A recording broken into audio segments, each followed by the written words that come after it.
Maryam Nawaz Sharif jail سے کس کو فون کرتی تھیں؟ پراسرار کالوں کا سراغ لگایا تو ٹیم نے نیب کے اندر سے کالیں ہونے کا سراغ لگا لیا۔ مریم نواز کا فون پر اپنے والد سے بھی رابطہ تھا۔ میاں نواز شریف غیر ملکی سفارتکاروں کو فون کرتے تھے۔ ہوش ربا انکشافات کے بعد بہت کچھ ہونے کا دعویٰ کر دیا گیا۔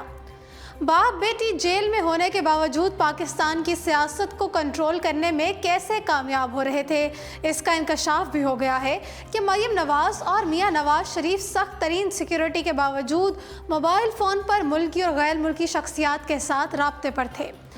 پاکستان مسلم لیگ نون کی نائب صدر مریم نواز نے جیل میں موبائل فون برآمد ہونے سے متعلق خبریں سامنے آ رہی تھیں اور اب اس حوالے سے مزید تفصیلات بھی سامنے آ گئی ہیں۔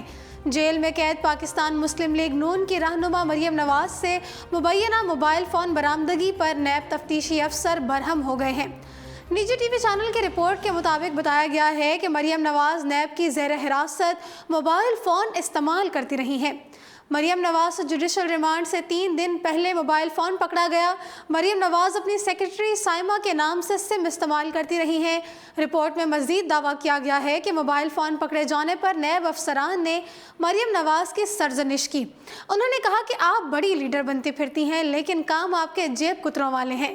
موبائل فون قبضے میں لے کر کال ریکارڈ کا جائزہ لیا جا رہا ہے۔ رپورٹ میں یہ بھی کہا گیا ہے کہ موبائل فون برآمد ہونے پر تفتیشی افسر سمیت سیکیورٹی آفیسرز کا تبادلہ کر دیا گیا ہے۔ خیال رہے کہ 2 روز قبل کراچی میں میڈیا سے گفتگو کرتے ہوئے وزیر ریلوے شیخ رشید نے دعویٰ کیا تھا کہ لاہور جیل میں ایک صاحبزادی سے موبائل پکڑا گیا ہے جس سے زبردست انفارمیشن حاصل ہوئی ہے، جو کہ لوگ رابطے میں تھے۔ سارے لوگوں سے متعلق موبائل فون میں ریکارڈ موجود ہے۔ شیخ رشید نے اپنے دعوے میں کسی کا نام نہیں لیا تھا، لیکن اس وقت مسلم لیگ نون کی نائب صدر اور سابق وزیر اعظم نواز شریف کی صاحبزادی مریم نواز لاہور کی کوٹ لکھپت جیل میں قید ہیں۔ سینئر صحافی اور تجزیہ کار صابر شاکر نے بھی کوٹ لکھپت جیل میں سابق وزیر اعظم نواز شریف کی صاحبزادی مریم نواز سے فون برآمد ہونے کے پیچھے کی اصل کہانی بیان کرنے کا دعویٰ کیا ہے۔ انہوں نے نیا انکشاف کیا ہے کہ کچھ ٹیلی فون نمبرز آبزرویشن میں تھے، کچھ پر اسرار قسم کی کالز کی گئیں جن میں ایک خاتون بات کر رہی تھی اور کوئی پیغام پہنچا رہی تھی۔ اس کو بھی چیک کیا گیا جس پر معلوم ہوا کہ جو کالر ہے وہ نیب ہیڈ کوارٹر لاہور میں ہے۔ وہاں چیک کیا گیا تو معلوم ہوا کہ یہ فون تو مریم بی بی کے استعمال میں ہے۔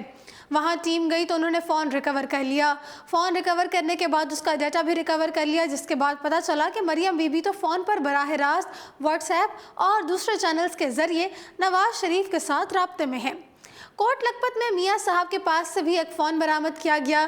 اس فون کا ڈیٹا ریکور کرنے پر کافی ہوش ربا انکشافات سامنے آئے ہیں۔ اس فون سے ریکور ہونے والے ڈیٹا کے مطابق سابق وزیر اعظم نواز شریف بیرون ملک بھی کچھ لوگوں سے رابطے میں تھے۔ بیرون ملک کچھ سفارتکاروں کو بھی پیغامات بھیجے گئے، وہ بھی ٹریس ہو گئے۔ یہ ایک نئی کہانی ہے جو آہستہ آہستہ کھل کر سامنے آ رہی ہے۔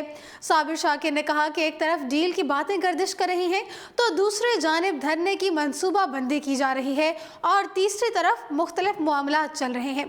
صابر شاکر کی جانب سے یہ کہانی سامنے آنے پر سوشل میڈیا صارفین نے رد عمل دیتے ہوئے کہا ہے کہ نواز شریف اور ان کی صاحبزادی مریم نواز کے پاس آخر موبائل فونز کیسے پہنچے، اس بات کی تحقیقات ہونی چاہیے۔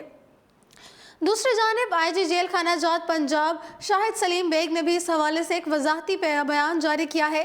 شاہد سلیم بیگ نے کہا ہے کہ کوٹ لکھپت جیل میں قید مسلم لیگ نواز کی نائب صدر مریم نواز سے کوئی موبائل فون برآمد نہیں ہوا اور نہ ہی اس حوالے سے سپرنٹینڈنٹ کو جیل کے عملے کے خلاف کوئی شکایت ملی ہے۔ انہوں نے مزید کہا کہ اس حوالے سے شائع شدہ خبر بے بنیاد، من گھڑت اور محض پروپیگنڈا ہے۔ جی ناظرین، فی الحال اردو پوائنٹ اسٹوڈیو سے اتنا ہی۔